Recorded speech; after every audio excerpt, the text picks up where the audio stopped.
ಹರೇ ಶ್ರೀನಿವಾಸ. ನಮಸ್ಕಾರ ಬಂಧುಗಳೇ. ಅಧಿಕ ಮಾಸದಲ್ಲಿ ಕೊಡಬಹುದಾದ ಅತಿ ಸುಲಭವಾದ ದಾನಗಳನ್ನು ಈಗ ನೋಡೋಣ. ಮೊದಲಿಗೆ ಅರಿಶಿಣ ಕುಂಕುಮ.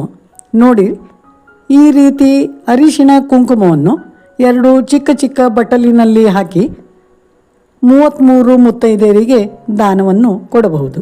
ನಿಮ್ಮ ಅನುಕೂಲಕ್ಕೆ ತಕ್ಕಂತೆ ಹಿತ್ತಾಳೆ ಬಟ್ಟಲು ಅಥವಾ ದೊನ್ನೆಯಲ್ಲಿ ಅರಿಶಿಣ ಕುಂಕುಮವನ್ನು ಹಾಕಿ ದಾನವನ್ನು ಕೊಡಬಹುದು. ಅನುಕೂಲವಿದ್ದವರು ಅರಿಶಿಣ ಕುಂಕುಮದೊಂದಿಗೆ ಕಣ, ಬ್ಲೌಸ್ ಪೀಸು, ಅಕ್ಕಿ ಉಡಿ, ದಕ್ಷಿಣೆಯನ್ನು ಹಾಕಿ ದಾನವನ್ನು ಕೊಡಬಹುದು. ಇಲ್ಲವಾದರೆ ಅರಿಶಿಣ ಕುಂಕುಮದೊಂದಿಗೆ ಕೇವಲ ಅಕ್ಕಿ ಉಡಿ ಹಾಗೂ ದಕ್ಷಿಣೆ ಮಾತ್ರನೂ ಕೊಡಬಹುದು.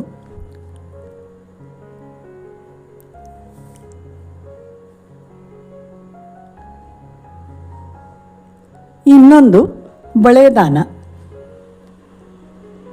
ನಿಮ್ಮ ಅನುಕೂಲಕ್ಕೆ ತಕ್ಕಂತೆ ಅರ್ಧ ಡಜನ್, 1 ಡಜನ್ ಅಥವಾ 2 ಡಜನ್ ಬಳೆಗಳನ್ನು ಈ ರೀತಿ ತೆಗೆದುಕೊಂಡು 33 ಮುತ್ತೈದೆಯರಿಗೆ ಅಧಿಕ ಮಾಸದಲ್ಲಿ ದಾನವನ್ನು ಕೊಡಬಹುದು.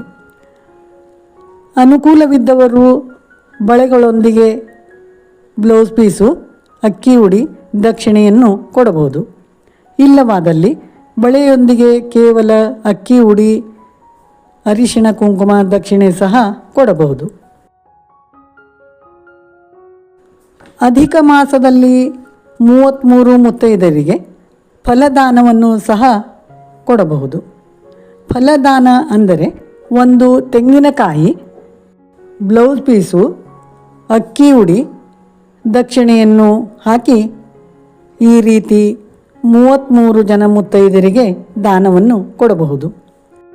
ಅಧಿಕ ಮಾಸದಲ್ಲಿ ಯಾವುದೇ ದಾನವನ್ನು ಕೊಡುವಾಗ 33 ಸಂಖ್ಯೆಯಲ್ಲಿ, ಅಂದರೆ 33 ಮುತ್ತೈದೆಯರಿಗೆ ಕೊಟ್ಟರೆ ಉತ್ತಮ. ಅನುಕೂಲವಿಲ್ಲದಿದ್ದರೆ 2 ಜನ, 5 ಜನ ಅಥವಾ 10 ಜನ, ಹೀಗೆ ನಿಮಗೆ ಅನುಕೂಲವಾದಷ್ಟು ಜನರಿಗೆ ದಾನವನ್ನು ಕೊಡಬಹುದು. ಇನ್ನೂ ಕೆಲವು ದಾನಗಳನ್ನು ನಮ್ಮ ಮುಂದಿನ ವಿಡಿಯೋದಲ್ಲಿ ನೋಡೋಣ.